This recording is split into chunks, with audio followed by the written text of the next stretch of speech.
Karibu tena msikilizaji wa DTZ Media au mtazamaji wa DTZ Media. Sasa hivi tukiwa live kabisa tukuletea uchambuzi baada ya matangazo mubashara tuliokuletea hapo awali ya mchezo huu kati ya Simba dhidi ya TMA.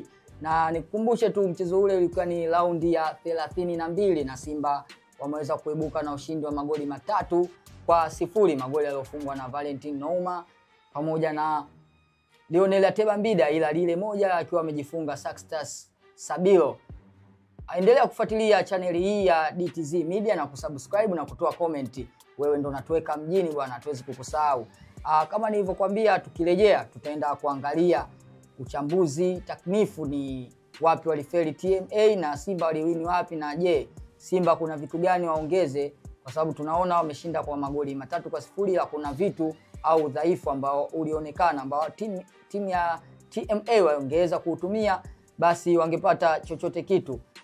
Niko na kiungo makini Samuel Gerard ambaye yeye ndo atatuelekeza au atatuelezea kinaga ubaga, je, hizi timu mbili zote zilifeli wapi na zilifaulu wapi.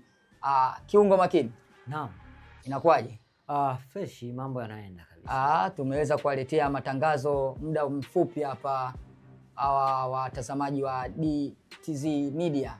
Naam, tulikuwa live hapo dakika kama 17 zilizopita na tulikuwa tunagusia kuhusu mechi hii na matangazo yalikuwa ni ya moja kwa moja kutoka hapa DTZ Media, na sasa ni katika uchambuzi. Nini kilichotokea uwanjani? Kwa nini mabao matatu na sio zaidi? Au kwa nini TMA wameshindwa kupata bao hata moja? Yote hayo tunatoa hapa, uchambuzi wa kina uliotukuka. Simba wameweza kupata mabao 3-0 na mabao hayo wameweza kufungwa na beki wao Valentine Nouma, beki wa kushoto. Pia wameweza kufungwa na mshambuliaji wao Lionel Ateba Mbida. Je, tukianzia kwa upande wa TMA mpaka kuruhusu magoli 3-0, je, walifeli wapi? TM Stars ni kukosa muunganiko katika kikosi chao, licha kuwa na wachezaji ambao walikuwa wanafanya vizuri, uwepo wakina mabeki ambao walikuwa wanafanya vizuri kama Beta, uwepo wakina Sixtus Sabilo, mchezaji wa zamani wa Namungo. Hakuna mtu ambaye anashindwa kuappreciate kiwango alichokuwa nacho. Ubora walikuwa nao, lakini walishindwa ku-maintain kuanzia dakika zote kuanzia dakika kwanza mpaka dakika mwisho. Na swali lako nikijibu kwamba walifeli wapi, ni muunganiko. Kutokana na dakika ilivyoanza, dakika ya kwanza mpaka dakika 10 walikuwa katika form nzuri sana. Safu ya ulinzi ilikuwa inafanya vizuri, safu ya kiungo ilikuwa inafanya vizuri, lakini katika upande wa safu ya ushambuliaji ndio ilikuwa ina tatizo kidogo, kushindwa kuweza kufika katika timu ya Simba. Lakini kingine, udogo wao kutokana na wao wanacheza na timu kubwa kama Simba, kwa hiyo waliingia kwa kuheshimu timu ya Simba. Lakini mwisho wa siku tukubali kwamba mkubwa ni mkubwa, na ndio ameamua mechi kufika hatua kushinda mabao 3-0. Mabao ni 3-0. Na kabla ya kutangaza au kuleta matangazo ya moja kwa moja kutokea DTZ Media, na baada ya dakika 90 za mchezo, na tuliweza kumsifia sana mchezaji huyu Abdulaziz kutokea pale timu ya TMA. Ni mtu ambaye yuko nyuma kwa kinara wa mabao ambaye mabao 15 na ana magoli 13. Je, unaona kocha kwa nini alimwanzisha nje? Uwepo wa namba 9 ambaye mchezaji anafanya vizuri sana, Kapera Junior, ambaye alikuwa katika fomu yake nzuri, na ukiangalia hata mechi zilizopita nyuma na katika mazoezi yao walofanya alikuwa amefanya vizuri, na ndio maana kocha akamwona huyu anastahili kwenda kuchukua mikoba ama kukava nafasi ya Abdulaziz Shahame ambaye tulikuwa tunamsifia kwamba yuko vizuri, na sofa ni mchezaji ambaye ni mzuri katika safu ya ushambuliaji. Mabao 13 alikuwa nao nyuma mshambuliaji wa Mtibwa Sugar anaitwa Aizin, kitu kama hicho, Aizin ambaye ana mabao 15, yana mabao 13. Performance nzuri alikuwa nayo katika michezo iliyopita, lakini leo kocha ameamua kumwanzisha benchi, na Kapera Junior sio mchezaji mbaya kwenda kukava nafasi yake. Kwa hiyo Abdulaziz Shahame ameingia kipindi cha pili na kuonesha ubora wake aliokuwa nao, na attempt amezifanya, japokuwa zijaenda katika lango la Simba, zimeishia nyingi sana kama offside. Kwa hiyo Abdulaziz Shahame amekaa benchi kwa kusoma kwa kusoma alama za nyakati, na anapoingia aweze kubadilisha, licha kuwa haikuwa bahati yake, lakini kwa kiwango chake hakuna mtu anaweza kupinga kiwango chake. Mabao 13 katika ligi ya Championship ni kitu ambacho kinahitaji jitihada na muendelezo. Bao 13 katika mechi 22 ni wastani kabisa. Kama TM Stars wameshinda mabao 30 katika michezo 22 ambao wamefunga mabao 30. Kwa hiyo mabao yake 13 katika mchango wa mabao 30, unaona kwamba ana mchango kiasi gani. Kwa hiyo uwepo wake katika kikosi cha TM Stars ni kwamba ulikuwa una uhitaji ule uwezo wake. Kwa hiyo mwalimu kwa upande wa kocha TM Stars alichelewa kumwanzisha tu, lakini hata angeanza kulikosekana muunganiko kama nilivyosema mwanzo. Uwepo wa Kasimu jezi nambari 7 mgongoni, alikuwa anakimbiza na mabeki wa Simba, lakini mwisho wa siku akashindwa kupata muunganiko. Nilitegemea kumuona leo Six Sabilo angekuwa na form nzuri ambayo watu wamezoea, amepita vilabu mbalimbali, nimesema vya ligi kuu, na pia anaifahamu Simba, angekuwa labda kiongozi katika kikosi cha TM Stars, lakini leo game imemuia vigumu na bao la pili amejifunga yeye.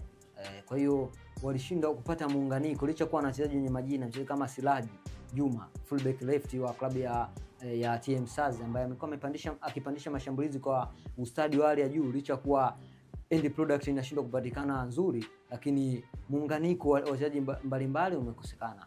Na ukiangalia TM Stars wachezaji ambao walikuwa wanaonekana ni Kasim jezi namba 7 mgongoni, Six Sabilo kidogo, na uwepo wa Silaji Juma fullback left, na kuna mchezaji anaitwa Faraj ambaye alikuwa anacheza sana katika dimba la nambari 6 namba 8, anazunguka sana mpaka ndio alomtoa Awesu kwa kumchezea madhambi. Kwa hiyo hao ndio wachezaji ambao walikuwa wanahangaika kila kona ya uwanja. Kwa hiyo ukiachana na hao wachezaji wengine walikuwa wanacheza kama hawako katika fomu yao ambayo nimezoea. TM Stars ni timu ambayo inafanya vizuri, nafasi ya 5 katika msimamo wa Championship, sio timu mbaya, lakini mwisho wa siku wamekutana na adhabu inayostahili kutokana na timu kubwa walikuwa wanacheza nao na makosa waliyofanya yamepeleka kuweza kufunga bao 3. Nikwambie wewe tu unayetutazama au mfuatiliaji wa DTZ Media, endelea kusubscribe channel ya DTZ Media, endelea kutuweka mjini, tuendelee kukupa matangazo haya live kabisa kupitia channel ya DTZ Media. Pia toa comment, je, wewe unaona TMA walifeli wapi na Simba ilikuwaje mpaka akashinda magoli 3? Pia hata salamu tunazipokea, kama unataka kusalimia sisi ambao tunakuwakilishia hapa katika DTZ Media, unaweza ukatutumia tu message, unatukubali sana au nini cha kuongeza, na kama una maswali majibu yapo, tuko na mchambuzi ambaye ni kiungo makini. Bila kusahau anatufanya tuonekane vyema kabisa nyuma ya kamera hapa ni brother Daniel, yeye anasimamia kwa ufasaha kabisa mambo ya kamera na video. Kwa hiyo kama unaweza ukampata kupitia nambari zake za simu au unaweza ukamtafuta mwenyewe. Ukiona tuko angavu hivi na tuko fresh, tunaonekana poa, basi ujue kuna mtu nyuma ya pazia anafanya ya kwake. Kasimu umemzungumzia, yeye alikuwa na kiwango bora kabisa japokuwa timu yake imeweza kuondoka bila ushindi. Je, unaona Kasimu anaweza kabaki katika klabu ya TMA? Kubaki ama kutokubaki ni uwezo wake na muendelezo wa kiwango chake. Wapo wachezaji wengi ambao tumeona kitoka chini na kwenda juu katika vilabu tofauti. Unamzungumzia mchezaji kama Kip Dennis Prosper alipotokea Geita Gold, kapanda kaingia Mbeya City, timu ambayo ilikuwa inashiriki ligi kuu. Kutoka hapo safari yake ikawa ni ya bahati na kwenda kuingia katika klabu ya Simba, na mpaka leo tunamuona ni moja kati ya wachezaji ambao wanafanya mchango mzuri katika kikosi cha Simba. Kwa hiyo hata Kasim ni moja kati ya wachezaji ambao tulikuwa tunamuimba sana, anafanya vizuri, ana ustadi wa kuweza kukimbia na mpira, dribbling zake ni za hatari, movement, locomotion anazozifanya uwanjani, mikimbio sehemu tofauti, anacheza kwa juhudi. Ukiangalia hata jezi yake ilikuwa imeloa jasho kutokana na kazi anayoifanya, licha kuwa na kukosa muunganiko mdogo wa kikosi. Kwa hiyo umemgusia Kasim, ni moja kati ya mawinga wazuri, na ukiangalia katika safu ya ushambuliaji yeye peke yake ndio alikuwa anaonekana, licha kuwepo Kapera Junior alikuwa kama anamezwa na ufanisi wa Kasim, na Kasim alikuwa anashuka chini na kupanda, na upande wa kushoto wa klabu ya TM Stars ndio ulikuwa upande mama kwa kuanzisha mashambulizi yao, uwepo wa Silaji Juma fullback left na uwepo wa Kasim upande huo wa kushoto. Kwa hiyo Shomari Kapombe kipindi cha kwanza alikuwa anafanya vizuri, lakini kipindi cha pili akashindwa ku maintain kile kiwango chake, mwisho siku akatolewa sababu kama unavyoona akaingia Kevin Kijili. Tunaona kulikuwa na madhaifu katika upande wa Simba, na tunaona kabisa TMA walikuwa na uwezo wa kutumia nafasi ambazo Simba walikuwa wanazipoteza, au yale madhaifu ambayo walikuwa nayo Simba. Je, nini kimewaangusha leo TMA na kutoweza kutumia yale madhaifu ya Simba? Binafsi narudia tena na nitaendelea kutoa kilio changu juu ya safu ya ulinzi ya klabu ya Simba na baadhi ya viwango vya wachezaji tofauti. Safu ya ulinzi wa klabu ya Simba inakuwa ni nzuri sana wakati wa ushambuliaji. Unamzungumzia Shomari Salum Kapombe katika overlapping anazozifanya, anakuwa kama winga na kuingia ndani, huku akiacha Lionel Ateba Mbida Awesu katika mechi ya leo.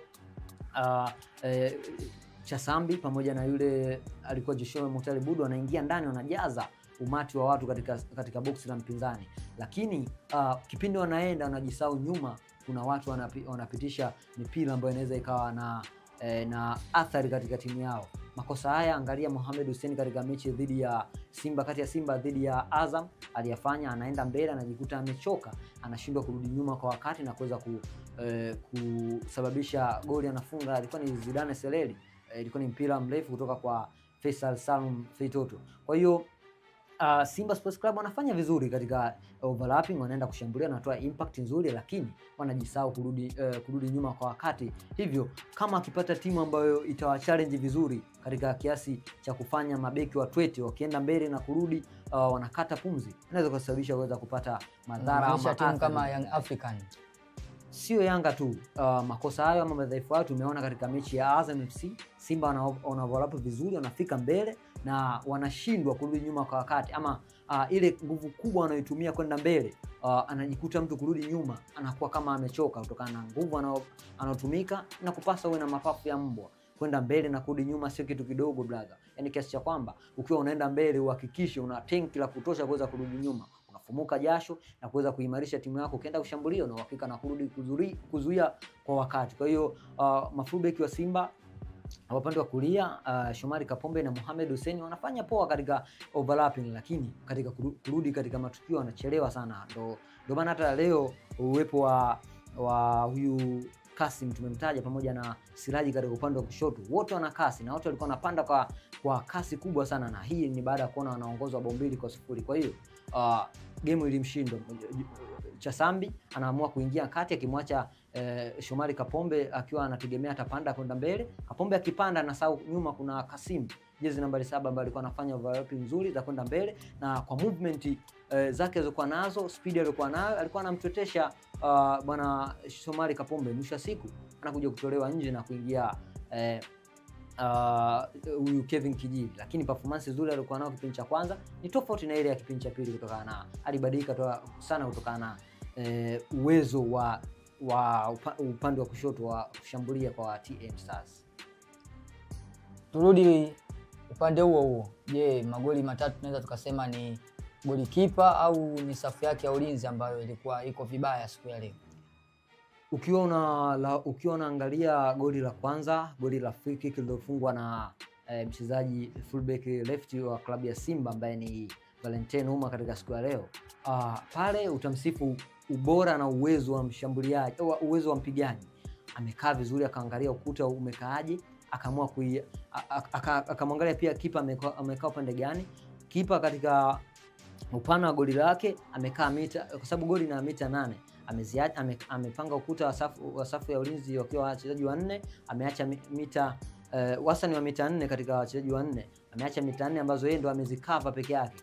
Anasahau kwamba hawa mabeki pia wanaweza kufanya udhaifu au uzembe fulani na kuweza kuingia katika kamba ya goli lake. Kwa hiyo ubora aliokuwa nao Valentine Uma kuipiga, amepiga free kick nzuri ambayo haijaguswa na mtu katika ile safu ya walioweka wale kuzuia ule mpira usipite katika lango la TM Stars. Kwa hiyo pale ni ile free kick, unamsifu mpigaji kuwa ameangalia jicho zuri na kuweza kupeleka mpira sehemu sahihi ambayo waliandika bao la kwanza Simba.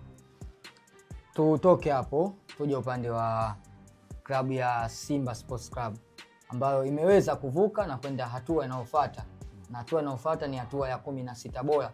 Kwa hiyo hapo wanamsubiria ni nani atakayekutana naye, na nikwambie tu wewe mtazamaji wa DTZ Media. Tutakwambia ni Simba ataenda kukutana na nani hapa hapa katika channel hii ya DTZ Media. Tutakwambia mpinzani wa Simba atakuwa ni nani katika 16 bora. Pia kesho pia tutakuwa live kuletea matangazo haya moja kwa moja kupitia DTZ Media katika dimba la KMC Complex, ambayo tutakutanisha Yanga wazee wa Gusa Chia twende kwao dhidi ya Coastal Union wagosi wa Kaya. Turudi kwa Simba. Nitaka nigusie goli la pili la Simba na goli la tatu.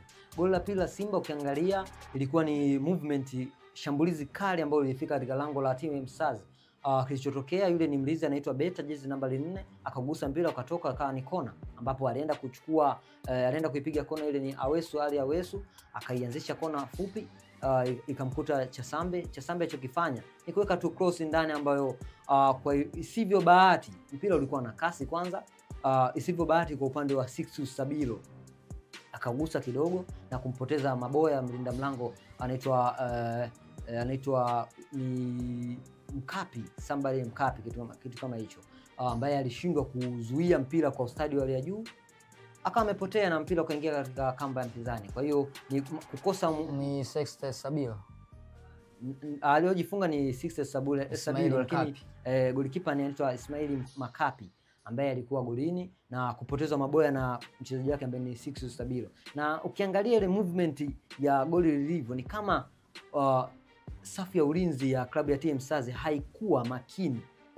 kuweka tension katika ule mpira, ama ile shambulizi walichukua ni kama cross fulani iliyokuwa fair, inaingia kawaida, lakini katika harakati za kutaka kuzuia ule mpira kasababisha kuona mpira unaingia kimiani pasipo matarajio yeye mwenyewe Sixtus Sabilo. Kwa hiyo naweza kusema ni kukosa umakini, lakini pili uangalie na yeye mwenyewe anaweza kaalawa, pengine ni vitu vinatokea zile mistake. Kujifunga sio yote kwamba inatokea kwa wewe mwenyewe kuweza ukasema labda nimedhamiria ama kukosa umakini. Pia mistake ndogo ndogo zinaweza zikatokea. Asante sana kiungo makini, umetuelewesha vyema kabisa. Goli la tatu bana Dickson Sabuni, kiungo wa pasi. Goli la tatu Leonel Ateba Mbida aliwakosa sana katika kipindi cha kwanza, hawatafuta wakaonekana namzuia katika kupata nafasi ama target nzuri kuingia golini, wakaana mkaba zaidi ya watu watatu. Alikuwepo Beta, alikuwepo namuita Falhaj, na alikuwepo Sixtus Sabilo alikuwa anasogea chini kuja kuongeza idadi ya watu ambao wanamkaba Leonel Ateba kutokana na nguvu alizokuwa nazo. Nadhani wanatambua na kumuona kwamba ni mchezaji ambaye ni hatari kiasi gani.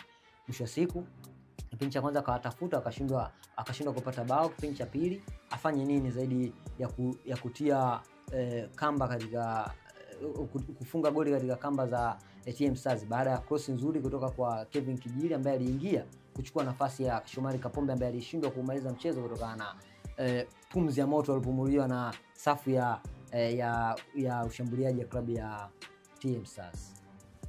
Tutoke hapo tukija upande wa Simba. Kama Simba sasa wenyewe wamepata magoli matatu, je, ni tuseme wamefanikiwa au bado wana kasoro? Kiukweli nafasi walizotengeneza ni nyingi sana, yani attempts walizozifanya Simba kama wangekuwa na utulivu wa hali ya juu wangeweza kuscore hata mabao 7-6. Mimi hicho kitu naamini kwa asilimia zote kutokana na nini? Ukiangalia Leonel Ateba amekosa bao la wazi akiwa yeye na lango. Paka ulikuwa unatangaza ile mpira, nimekufuatilia ukasema bana Leonel Ateba mguu wa kushoto nini bana, utumie mguu wa kushoto. Ilikuwa nafasi ya wazi kiasi cha kwamba kama mchezaji mwingine angekuwa ametumia nafasi vizuri, ilikuwa ni bao lake la pili ama la 4 katika mchezo katika timu yake ya Simba. Ukiangalia nafasi nyingine Mutale anaingia anashindwa kupiga, anaamua kugeuka. Yaani unaona kwamba Mutale nafasi anayoifanya ni kama anakuwa na mambo mengi ambavyo mpira hutaji kuwa na mambo mengi kama yeye anavyodhani.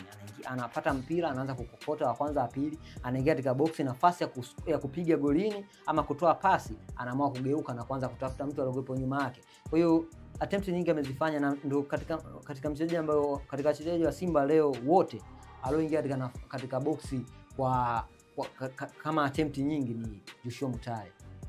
Amefanya attempt nyingi, lakini bahati naye na kukosa umakini ameshindwa kuscore. Nitakutajia wachezaji hapa nahisi kama 4 na utaniambia takwimu zao au niambia, je, wanafaa kuendelea kubaki Simba au wapewe tu mkono wa kwaheri kutokana na mchezo wa leo ambao wamecheza dhidi ya TMA Stars, timu ambayo inashiriki championship pale. Nitaanza na Joshua Mutale, Augustine Okajefa, Abdalla Omari, kuna beki huyu Chamo Karabwa, kuna Edwin Barua, kuna Valentino Mashaka pamoja na beki mwingine huyu Kelvin Kijeli. Uwezo ukasema kwamba unataka watoe wote ama uwezo kusema wanatakiwa kubaki, lakini binafsi naangalia performance yao. Kwa performance yao sio nzuri sana, inaoridhisha, lakini mimi bado namwangalia sana. Jicho langu lipo kwa Joshua Mutale Budo. International player, amepanda ndege kutoka Zambia mpaka hapa, lakini anachokicheza ni kama akiniridhishi. Binafsi naangalia naona kama pengine labda naweza ngasema Simba ametupa hela kwa pale kwa Joshua Mutale. Alifika kana anaonyesha kiwango kizuri, lakini sasa hivi naona kama utoto. Anasema na miaka 22. Naona kama utoto unamuingia, makuzi na kushinda kufanya vile vitu vinavyostahili. Joshua Mutale ana mambo mengi. Naweza ngasema ni hatari, ni machachari ila si hatari. Kutokana na mambo anayofanya, anapiga chenga, unaona anaingia katikati, ana zile movement zake, mikimbio ya ndani kuingia kufuata lango la mpinzani. Unaona ni mchezaji ana kitu anataka kutuonesha, lakini kile kitu kila siku nakisubiria, unasema pengine labda mechi ataopewa siku nyingine za akakionyesha, lakini huoni. Tumegusia katika mechi tofauti hapa, tumeona akiwa anafanya vizuri katika kugusa, kureceive mali, anaanza kukokota, lakini the way unatamani uone end product yake ni ipi, unashindwa kuona. Baada unaona end product sana anaharibu. Kwa hiyo Joshua Mutale kama mchezaji ambaye kidogo upande wangu naweza nikasema kwa performance yake haijaniridhisha, na hususan ni international player, watu wanalipia visa, watu wanakata tiketi kwa ajili yake, na jezi nambari 7 mgongoni, jezi kubwa ambayo ya heshima, mtu anavaa CR7, amevaa jezi tofauti nakuja kusugua benchi. Hao ni wachezaji tofauti ambao wanafanya vizuri huko mbele kama jezi namba 7. Lakini kwa upande wa Mutale imekuwa ni ngumu kwa performance yake anayoionyesha sasa hivi. Kwa hiyo anaweza binafsi naweza sema nikiamua kumtoa labda ndio nikikabidhiwa labda mikoba ya kocha Fadlu David, sasa nikamtoa nani huyu Joshua Mutale. Ukiachana na hao sasa, turudi kwa wachezaji ambao wameonyesha performance nzuri katika mechi ya leo. Namzungumzia Ladak Juma Chasambi, namzungumzia Awesu, namzungumzia Dibla Fernandez Mavambo. Ali Salim siwezi kumzungumzia sana kwa sababu hajafikiwa sana kwenye lango lake kutokana na mabeki muda mwingine kuwa wakimlinda vizuri, na ile talkative yake dhidi ya mabeki ilikuwa nzuri. Kwa hiyo na Valentino Nouma leo performance yake ilikuwa nzuri, pamoja na Augustine Okajefa. Je, unaona nini leo kiliwachangia kuwa na performance nzuri? Kiukweli ukiniambia nichague man of the match wa mechi ya leo kuanzia dakika ya kwanza mpaka ile dakika ya 90, mimi nitaondoka na Valentino Nouma. Utaniuliza kwa nini, lakini binafsi performance aliyoionyesha ni performance ya juu sana. Bao moja amescore katika mechi ya leo, ameoverlapping nyingi, na tuseme amechangia kuhusika katika mashambulizi mengi ya klabu ya Simba, hususan yale yanayotokea upande wake wa kushoto. Ikipigwa pasi anaitafuta, anakokota na kumtafuta wapi alipo winga wa klabu ya Simba ambaye ni upande wa kushoto. Alikuwa anacheza sana walikuwa wanabadilishana Mutale pamoja na Chasambi, lakini sana kushoto alikuwa anacheza Mutale kama nambari 11. Na New Valentino Nouma anapandisha timu kwa kasi na kwenda kufika katika lango timu pinzani. Cha pili naweza nikasema why nimemchagua Valentino Nouma kama mchezaji ambaye amekuwa na performance nzuri katika mechi ya leo. Valentino Nouma katika mechi ya leo, angalia mikimbio yake alikuwa anaifanya uwanjani. Angalia amefika mara ngapi katika boksi la mpinzani yeye kama fullback. Angalia alichokifanya end product yake. End product ya kwanza na bao amescore, bao la free kick. Product ya pili yeye ndo alosababisha katika hangaika za pukushani, amembabatiza Beta wa beki wa timu ya TM Stars, inakwenda nje, inakuwa kona. Yote hayo ametoka na mpira chini na kupandisha kufika hadi katika lango la TM Stars, na mwisho siku Beta anatoa nje, inakuwa ni kona, inaanzishwa pasi na bao la pili linapatikana ambao wanajifunga Sixtus Sabilo, na kiachana attempt hizo, kipindi cha pili amekuwa ni mwiba. Nimekushuhudia ukiongea kwamba sio tu, kuna msemo ulisema sio tu kushambulia, hata kuzuia pia anafanya vizuri. Ni moja kati ya kitu ambacho tumekiona akiwa anakionyesha uwanjani, sio kwenye kushambulia tu, bali hata kwenye kuzuia. Amezuia attempt nyingi ambazo amezifanya wachezaji wa klabu ya TM Stars.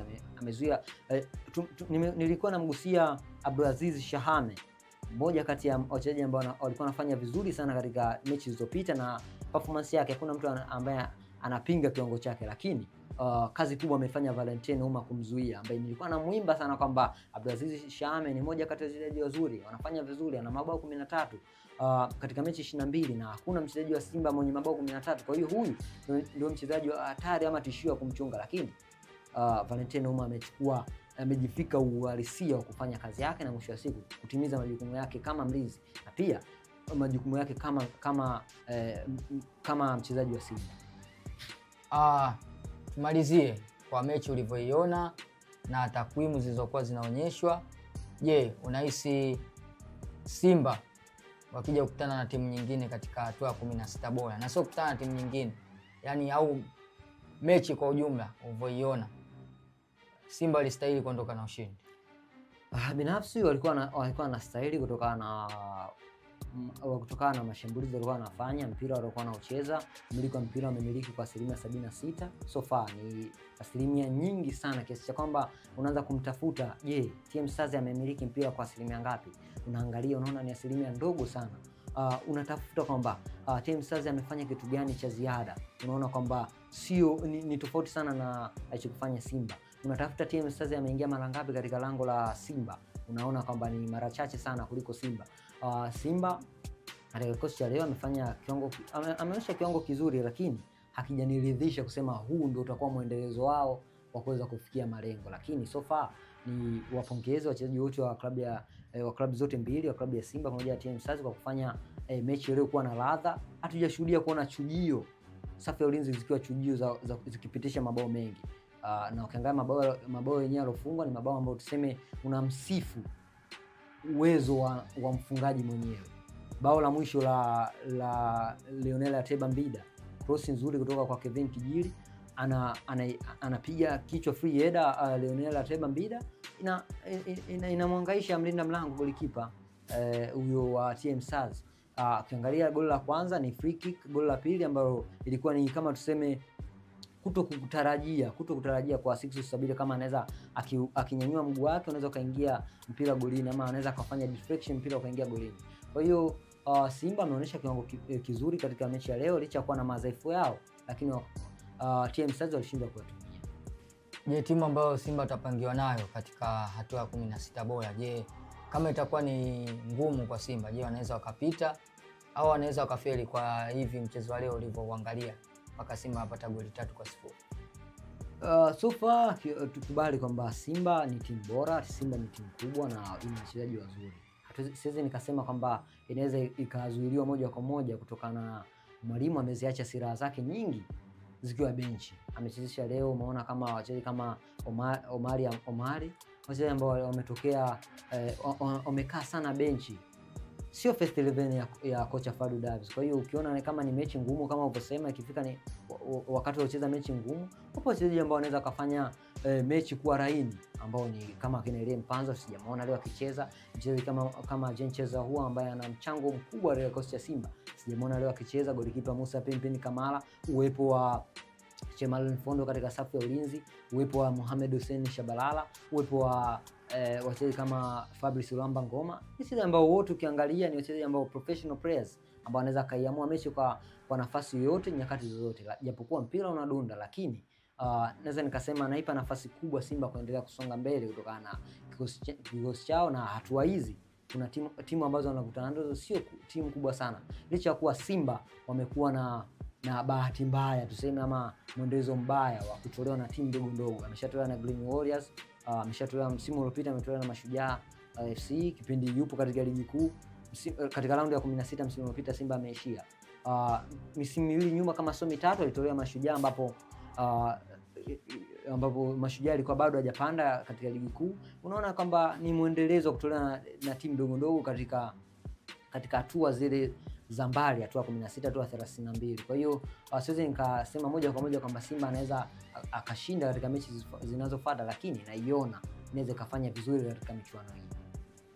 Tumegusia hapo uchambuzi baada ya dakika 90 za mchezo. Tumeendelea na uchambuzi huu na tumegusia katika timu hizi zote mbili. Tumegusia timu ya TMA Stars dhidi ya Simba Sports Club, na Simba waliweza kupata ushindi wa goli 3-0. Pia kiungo makini ameweza kugusia kwa undani zaidi na kutupa uchambuzi ambao umetukuka. Nikukumbushe tu msikilizaji au mtazamaji wa DTZ Media kwamba leo ni Jumanne na kesho ni Jumatano na kesho kutwa ni Alhamisi. Katika hizo siku zote tatu, kwamba leo Jumanne kuna UEFA itaendelea na Jumatano kuna UEFA, ila Alhamisi kuna Europa Champions League ambayo itaendelea, na leo kuna michezo itapigwa. Baada ya uchambuzi huu, labda nikukumbushe tu michezo ambayo itapigwa UEFA hapo baadaye. Kuna mchezo utapigwa majira ya saa 2:45.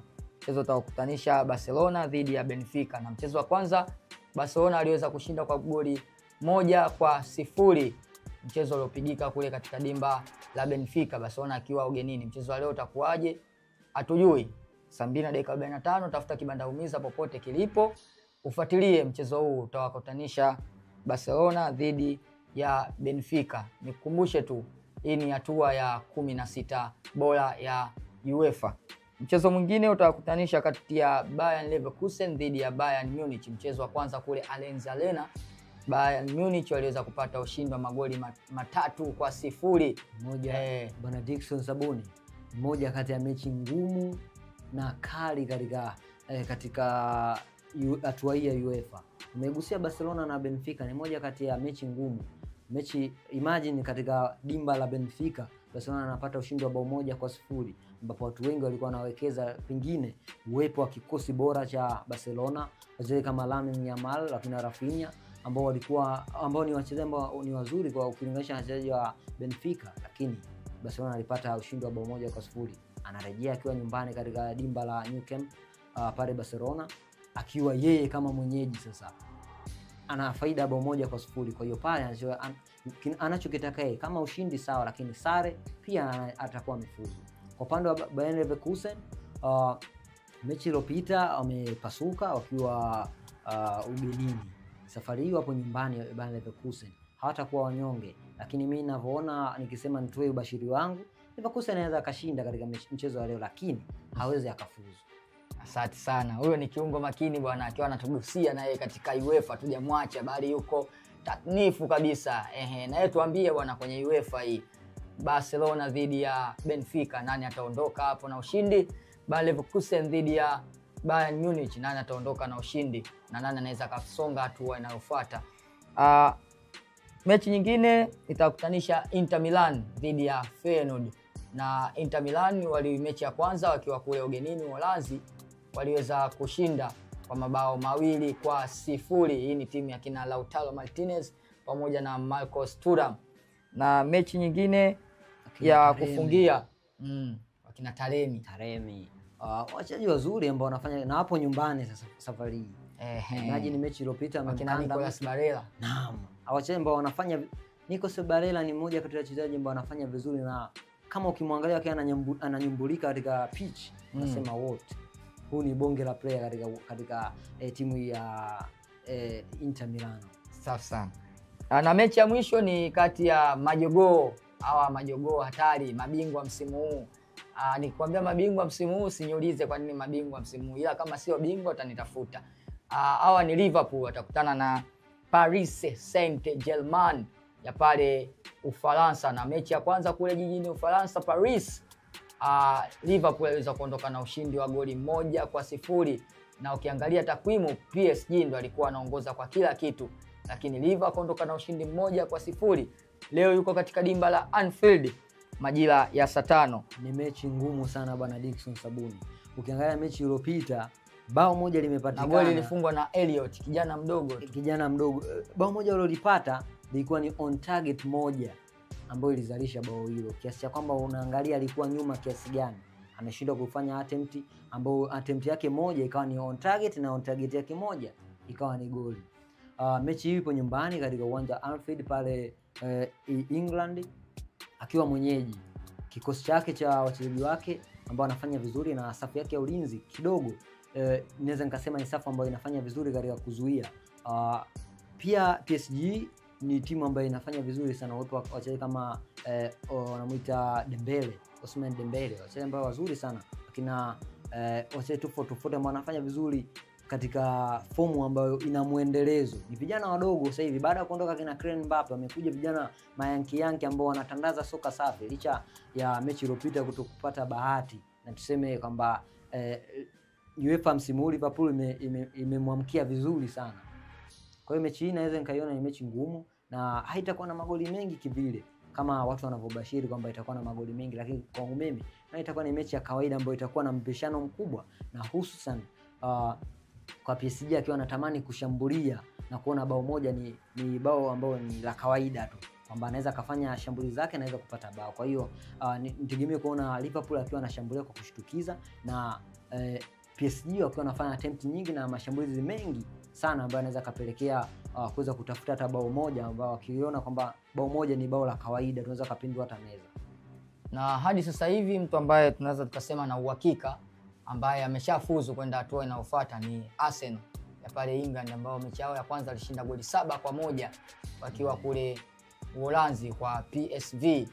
Wana PSV walitangulia na wakajikuta kana kwamba wamemaliza ule mchezo, akasahau kwamba mechi inaenda kadi dakika zinavyosonga mbele, kuna mpishano unaweza kutokea tofauti, na Arsenal ina wachezaji wazuri ambao wana kiwango kizuri, wachezaji kama Leandro Trossard, wachezaji tofauti kina Martinelli, wachezaji kama nakubali sana ile fullback zao wakina Calafiori, wakina Gabriel Magalhaes, wakina Saliba, ambao wachezaji wanafanya vizuri sana katika kiwango chao. Kwa hiyo ushindi wa bao 7-1 ukapelekea kufifisha ile matumaini. Ikiwa nyumbani umekula 7, je, nikienda pale MLS England itachukua goli ngapi? Kwa hiyo wao sasa tukasema wameshatanguliza kama mguu mmoja mbele kuweza kufuzu hatua inayofuata Arsenal. Hadi kufikia hapa sisi hatuna la ziada, ila nikushukuru tu wewe mtazamaji wa DTZ Media ambaye ulikuwa unatuangalia kuanzia mwanzo hadi mwisho. Nikushukuru pia wewe uliofuatilia matangazo mubashara kabisa ambayo yanitokea hapa DTZ Media, ambayo tulikutangazia mechi ambayo iliwakutanisha Simba dhidi ya TMA, watu wa Arusha wa Uchugani kama ilivyosema kiungo makini. Pia nikushukuru hata wewe ambaye uliweza kutuandikia comment na tumezisoma kupitia DTZ Media. Pia nimshukuru cameraman ambaye yuko behind the scene ambaye anatufanya sisi tung'ae na tuweze kuonekana angafu kabisa tukikuletea matangazo haya kupitia DTZ Media. Pia nikukumbushe tu, kesho ni mechi kati ya Yanga dhidi ya Coastal Union. Kesho utakuwa sambamba na kiungo makini katika matangazo mbashara.